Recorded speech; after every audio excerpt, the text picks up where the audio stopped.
Hi hello అందరూ ఎలా ఉన్నారండి? బాగున్నారా? నేను కూడా బాగున్నాను.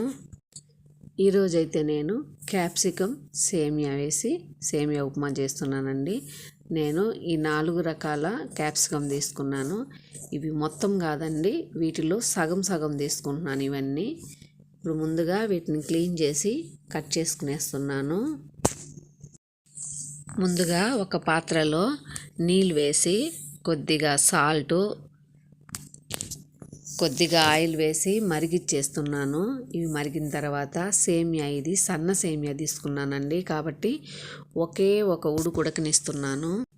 ఉడికిన తర్వాత మళ్ళీ కొద్దిగా ఆయిల్ వేసి కలిపేస్తున్నాను. ఇవి ముద్దగా అవ్వకుండా విడివిడిగా రావడానికి ఇలా చేస్తున్నాను.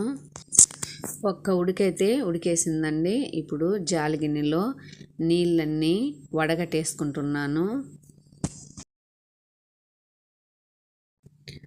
ఇప్పుడు ఒక పాన్లో ఆయిల్ వేసాను, 1 స్పూన్ ఆవాలు వేసాను.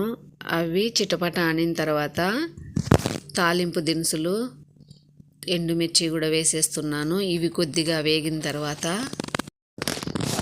ఉల్లిపాయ ముక్కలు, పచ్చిమిర్చి, ఉప్పు, కొద్దిగా జీలకర్ర వేసి కలిపేసుకుంటున్నాను. ముందుగా కట్ చేసి పెట్టుకున్నాం కదా క్యాప్సికమ్, అవి కూడా వేసేసి చిన్న ముక్కలుగా కట్ చేసుకున్నానండి.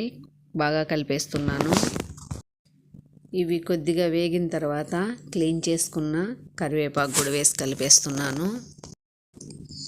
కొద్దిగా కొత్తిమీర వేసి ముందుగా ఉడికించి పెట్టుకున్నా కదా సేమియా, అది కూడా ఇప్పుడు వేసి కలిపేస్తున్నాను. ఈజీగా, సింపుల్గా, తొందరగా సేమియా ఉప్మా అయితే రెడీ అయిపోయిందండి. మీరు కూడా ఒకసారి తయారు చేసుకొని ఎలా ఉందో కామెంట్ బాక్స్లో తెలియజేయండి.